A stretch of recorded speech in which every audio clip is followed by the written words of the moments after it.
Good morning, good afternoon, greetings. This is Numan at Innovation Dance. And with me, my dear friend, Mubashir Khanzada is here with me. But today, we have a special guest today who's joining us, Leslie Hetherington from UK.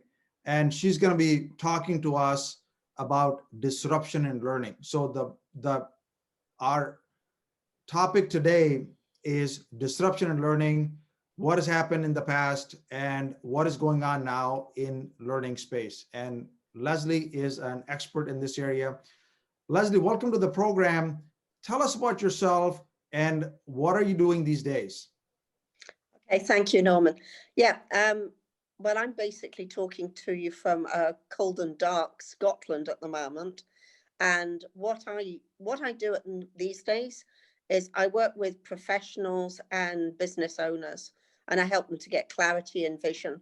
But it's in that interaction space between their business and who they are and bringing them together. I was an engineer by first discipline and the only child of two engineers. So I think thinking logically was sort of a natural default, a conditioning that I couldn't really escape. But one of the things I've always tended to be someone who works in the gaps between areas. And I think that's one of the reasons I do what I now do, because I take the whole field of personal development, personal growth, from the mainstream to the maybe slightly more woo-woo and wacky. But also I've got a business training. I mean, it started off, I suppose, working in business, then doing an MBA, and then eventually going into enterprise and entrepreneurship education, but bringing them together. Because I know, and I'm sure a lot of people who are listening to this know, that if you're doing work that you love, it really is true. You never really work another day in your life because you enjoy it. You wouldn't want to give it up. But equally, if you don't, and this was my experience way back as a junior engineer, I'd come home at the end of the day and it might only be 6 o'clock in the evening, but all I really wanted to do was curl up and go to sleep in order to go out and fight the good fight the following day. And that's, in my opinion, no real way to live a life. But also when you're doing that, you're not bringing your best forward out into the world. You're not making the impact that you're potentially here to do. So that, if you like, is sort of like maybe my bigger picture vision as to what I want to do. I want to empower people, enable people to find their potential and be them best selves, but also enjoy doing it. And having spent over 20 years specifically in entrepreneurship education, longer than that in education itself, I've obviously worked with people from undergraduate, postgraduate, postdoc, people in real businesses, a whole mix, and seen things that work, seen things that don't work. And at the risk of being called cynical, I think one of the challenges we've got is that a lot of formal education has become a qualification system, not an education system. And that's not being pejorative. It's just saying that the system is designed to deliver qualification. Good education happens because either you have an exceptional learner or you have an exceptional teacher. And sometimes the magic happens and you have both and they come together.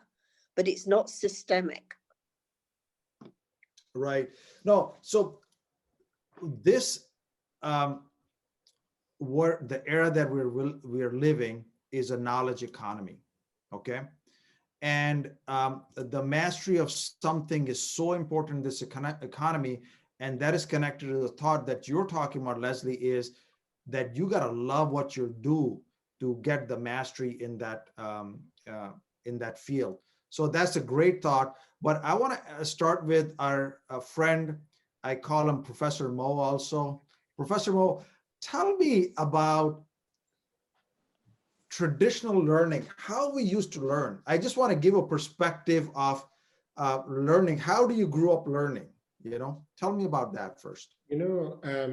Leslie is right in saying that it's a qualification system, because quite often, and I include myself in that group of people, we come out of the university with nothing going into the mind but a piece of paper in our hands showing that, well, we have earned the degree. And I remember very distinctly professors talking to the blackboard or whiteboard or to the presentation screen, and occasionally looking and having a glance at us, but there was no connection with the learning and knowledge compared to some of the more enjoyable experiences where professors and teachers and lecturers were engaging and the learning was interactive, sometimes case-based study where the knowledge was co-created right in front of our eyes. And that was so much more interesting, engaging, and lifelong as well. And I dare I say that many a fantastic talent and many a fantastic intellectuals have been lost in the midst of times due to being put off from learning and giving their best to the world in that way. You asked this question that what's the situation with how learning traditionally has happened. Unfortunately, and again, I would say, as Leslie said, the qualification system, by its very design, it encourages and it moves forward in trying to get a conformist ideology. The purpose of training is to make everybody the same. The purpose of education is or should be to make everybody an individual. A giraffe is not the same as a squirrel. They have very different I don't know, structures and ideas and etc. And people vary so much in their intellectual capability that, but for everybody to, and I use this as an example that, in some of my workshops, that what is 2 and 2? So they say 4. And I say, yeah, that would be 2 plus 2 because maths is a very precise language, but 2 and 2 could be 22 as well, couldn't it? Or you could turn one of those 2's upside down. It could be 25 or 52 or 55. Or if you put these 2 and 2 on top of each other, like in division, 2 by 2, you could cancel them and it could be 1. Or it could be that you put 2 and 2 together, interlocking, and it could be like 2 and 2 interlocking as an 8. Or if you put that on a side, it could be infinity. So I ask you, what is 2 and 2? When my dad, I graduated from the high school, so I had a path already defined. Okay, my dad said, okay, you're going to the university and you're going to do engineering. So I did engineering. And during engineering, I took classes which were pre-designed and some labs, but at that time labs were not so great or interesting. But when I graduated, I felt that there was a need for me to know more and to think different, So I took a path for myself, but what I see in many of the people is that universities produce people with this piece of paper, but they're not thinkers. They're not thinkers that what they need to do.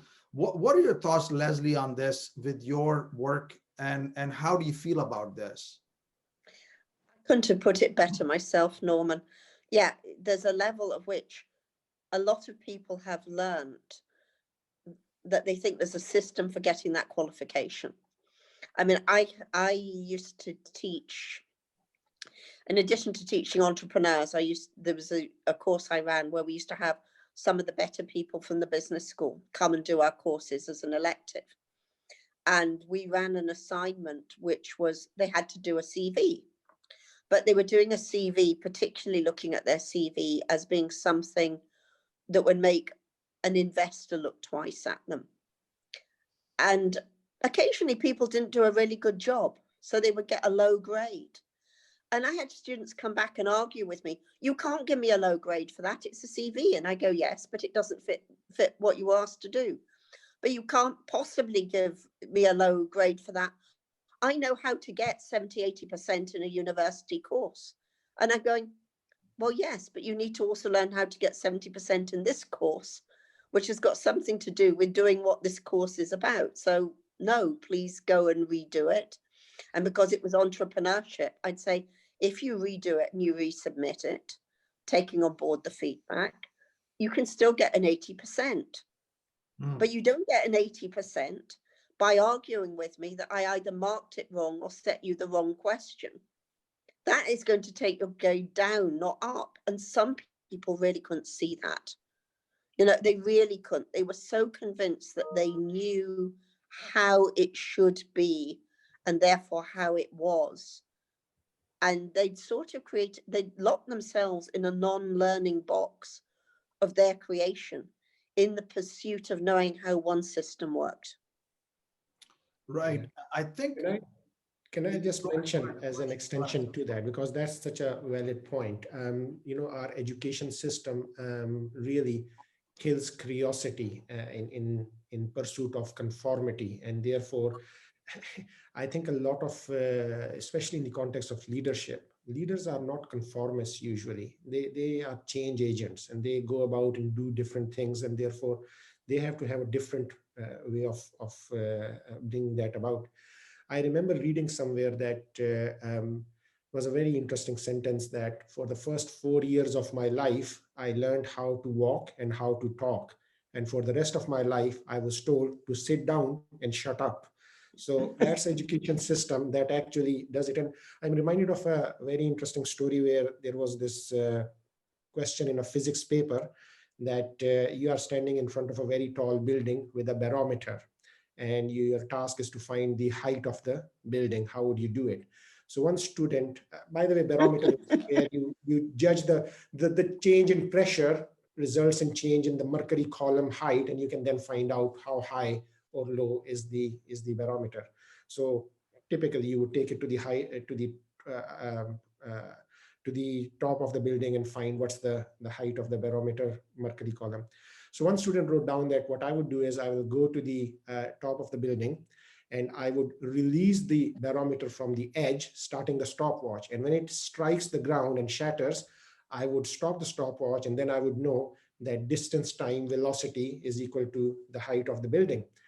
The examiners were like, no, this is not right. Come in and, you have a viva, you have to answer this question in person. So the student comes and they say, okay, so have you realized the error in your ways? And he says, yes, I realized. Actually, I was not right. What I would do is I will tie the barometer to a rope, and I will lower the rope. And when it touches the ground, I will mark the rope, and then I will find the length of the rope. They were like, no, this is not right. He said, okay, I know. What I would do is I will sell the barometer in the nearby market, and with its money, I will pay it to the janitor and ask him what's the height of the building. And the examiners were pulling their hair. The point is, this young man is generating additional so many creative ideas of finding out the height of the building. It's our education system. It's us, the examiners, who want him to just kind of squeeze and ignore all his creativity, just regurgitate the answer that's in the textbooks. That's a great shame for creativity. That's just rest in peace, creativity, innovation, and progress for human society. No, I fully agree with you on this point. But that's where the difference is in the new way of learning, where innovation is so central. And we are promoting, and we did a series on creative thinking, 4 programs on that, in which we talked about that having these different options is so much important. But I want to take back to something that how I look at learning, and I want to get your perspective on that as well. In my view, learning happens, or you can do learning in 3 different ways. Learning through content. So learning through content is about like your traditional learning, reading, listening. So just absorbing content or learning, which is a very profound and a fundamental way of learning. Number 2 is learning through experience, by doing an experience, doing a transformational experience as well. And there's a number of examples where people have done transformational experiences, and they've learned through experiences, and even small projects, big projects.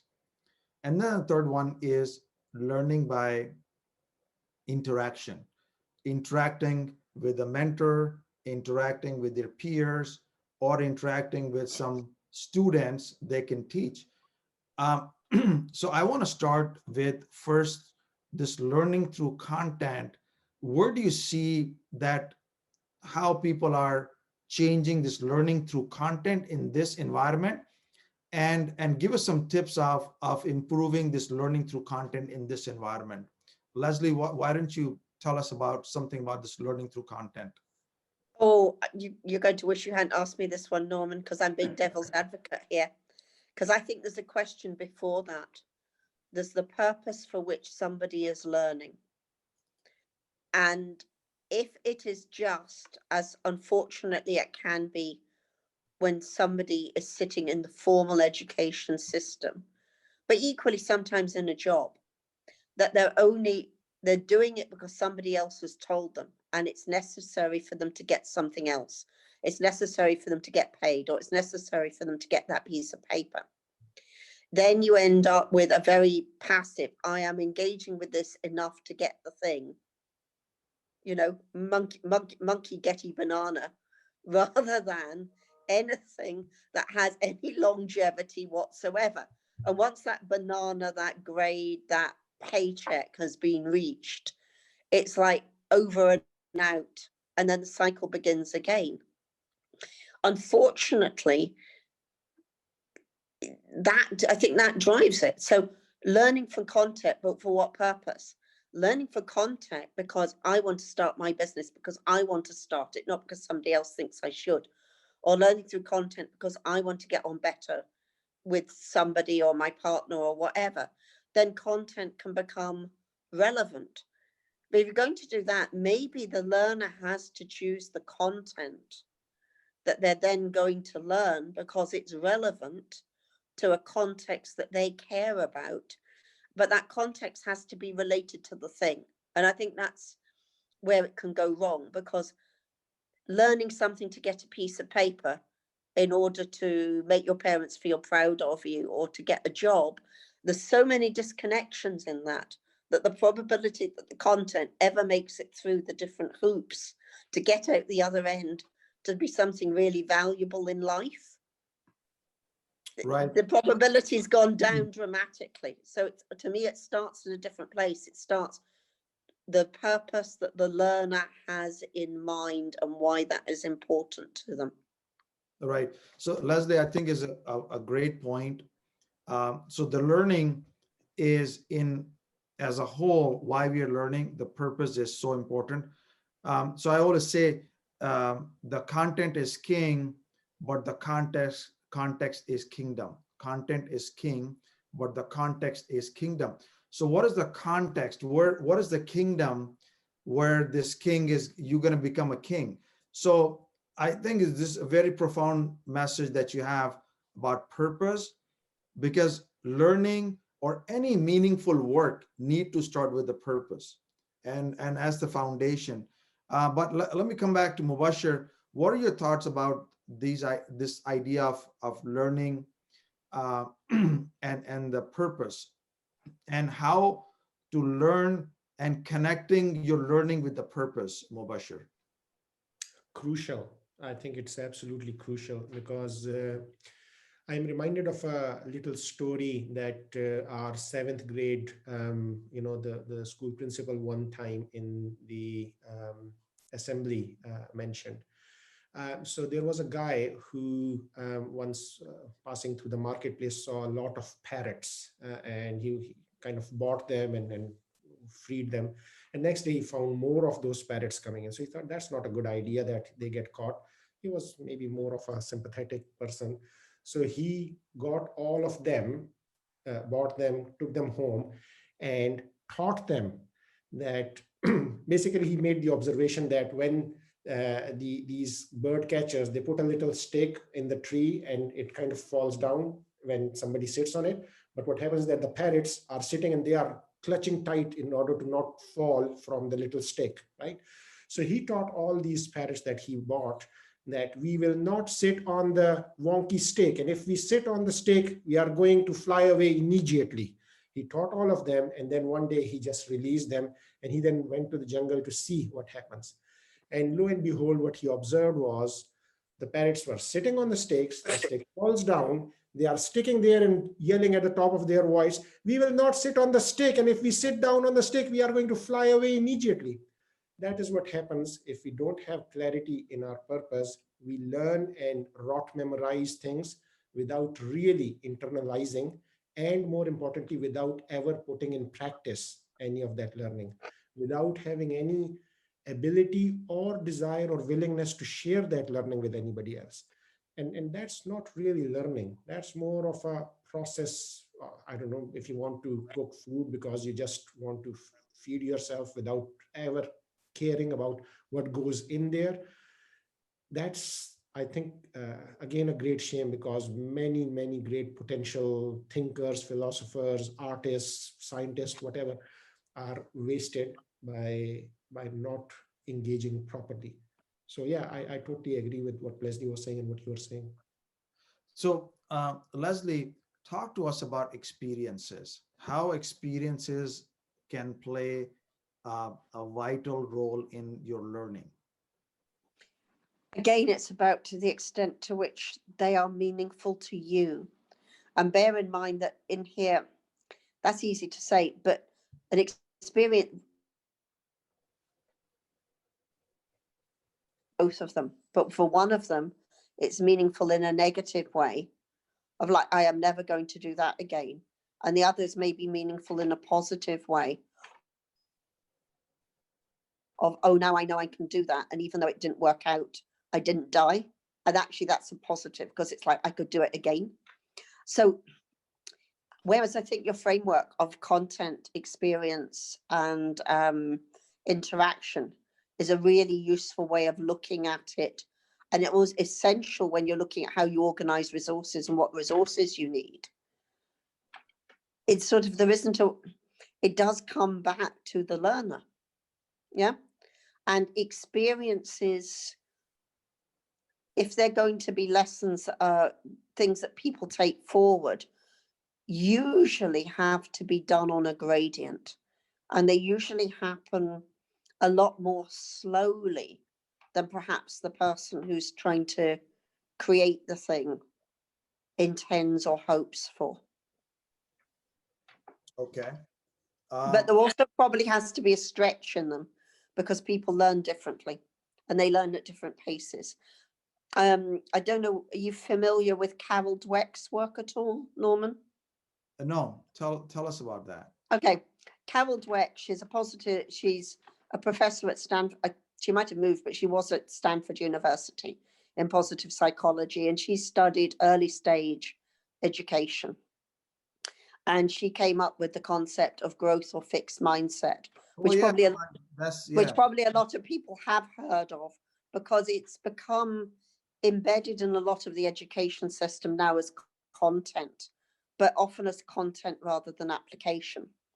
But anyway, they did a practical experiment. They probably did it several places, but I know they did it at the University of Glasgow, where there were two strands of the same course being taught, but one was given some overall context setting from Carol's work and from positive psychology.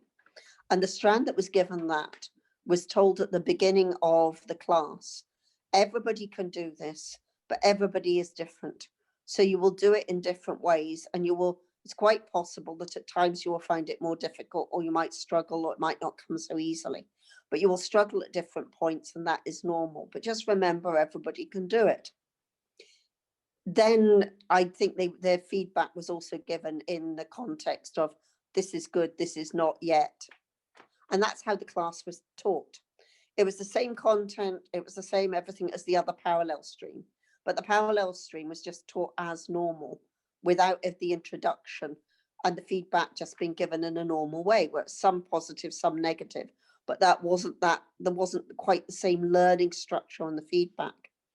The results were that the class that had been given the introduction, there was a whole average grade point higher in their results than the other class. So some of that was setting it up to remind people that they were individuals and that they would experience it differently, and a reassurance that if they wanted to get there, they could get there, but path would look slightly different and feel different. And sometimes that's the kind of thing I think that can make really all the difference between whether something works or it doesn't. In entrepreneurship education, we do an awful lot of experiential activities. And more times than not, it probably is nothing like as effective as it's intended to be. But nonetheless, something sticks more with students than just listening to content and just reading content. But it might be they decide they don't like it. Right. I think is a great point, and Carol's work is, I think, well read and I think well appreciated globally from the mindset standpoint. And if the mindset is about that, the experiences are there to develop you, um, and versus that you don't need these experiences, and you are like you're good because of your talent, um, and that paints a different picture for people, and the people who have this, okay, I'm good because who I am and I don't need these experiences, versus people who have a growth mindset. So I think it brings a lot of clarity to people's mind, and how they're learning. Um, so the third piece that I want to um, talk about, Mubashir, is about the interaction, learning through interaction. How important is this learning through interaction, learning from other people, learning from maybe teaching, learning from your peers, these discussion that we're having, it's a learning discussion. How important is that in the new way of learning that we're seeing these days?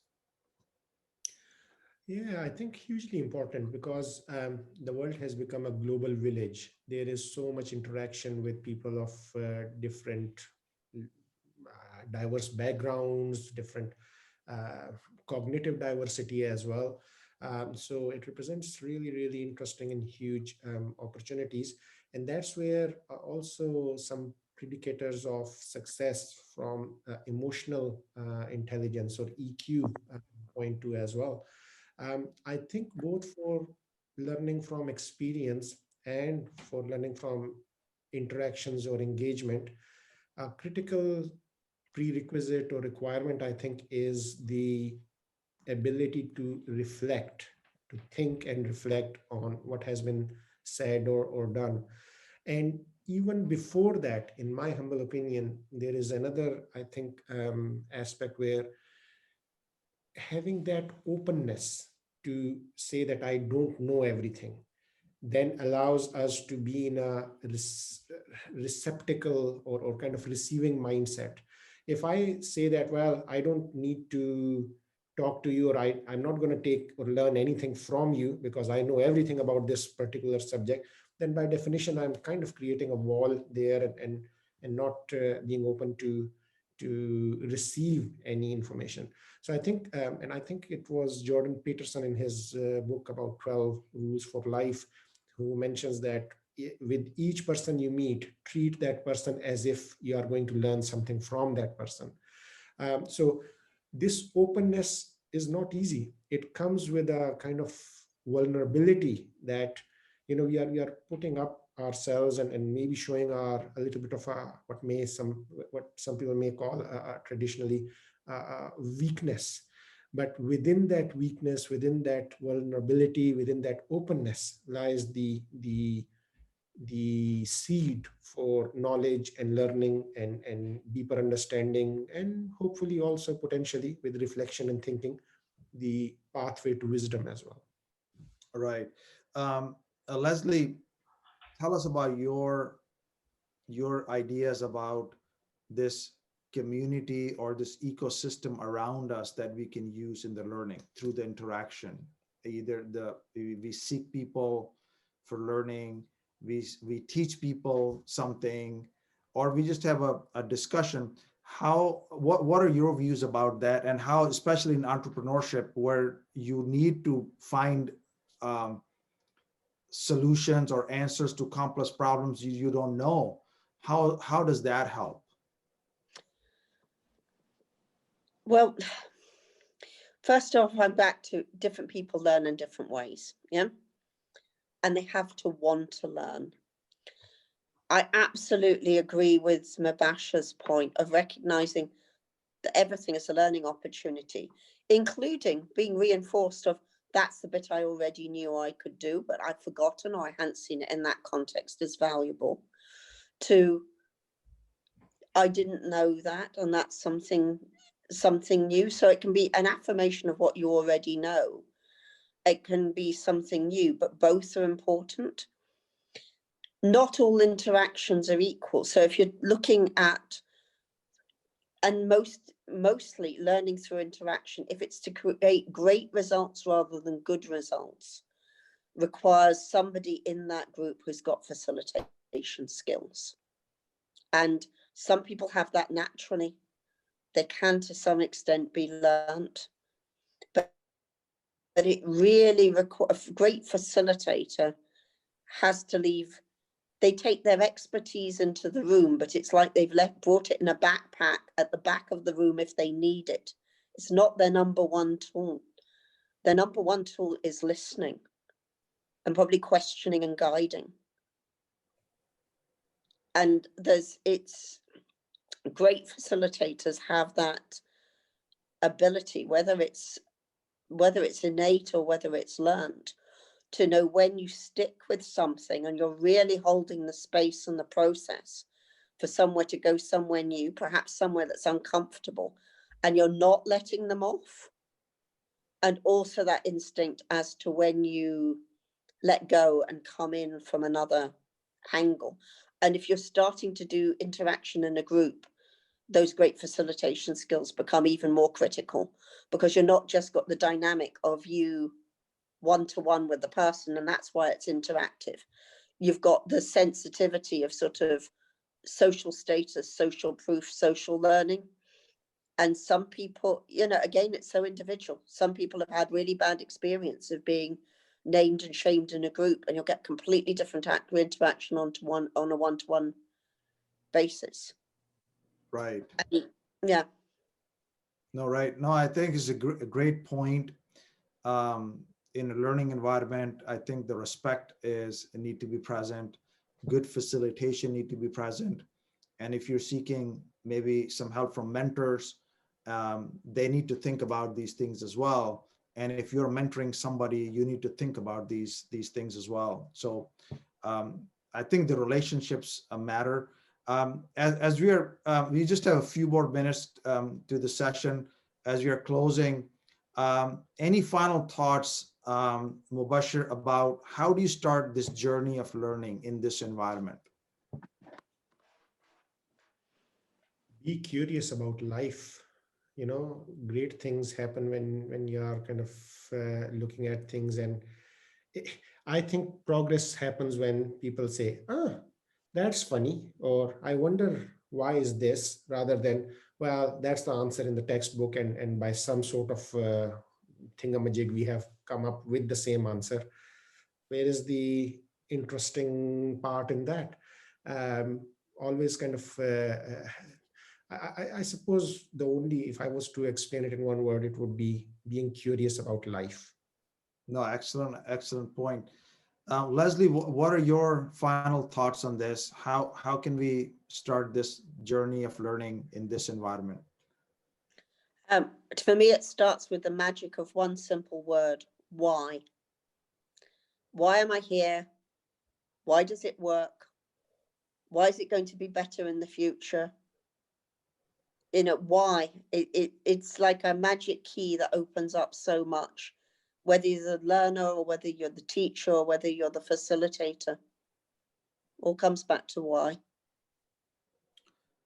Profound thought, Leslie, and curiosity is super critical. So just to summarize this session, I think for learning is number one, the purpose is important, is super critical. Leslie brought this point home a number of times with us. Second one is, I think Mubashir made a great point about openness. It's about the recognition and this having this growth mindset that we need to learn. And this learning is going to help us bring us closer to our objective, our purpose. And then we can learn either through content, learn through experiences, and learn through interactions. Those are the different ways of learning.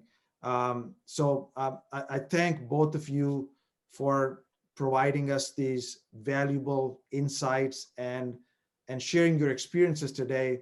God bless you. Stay safe and happy holidays and have a wonderful new year. Thank you.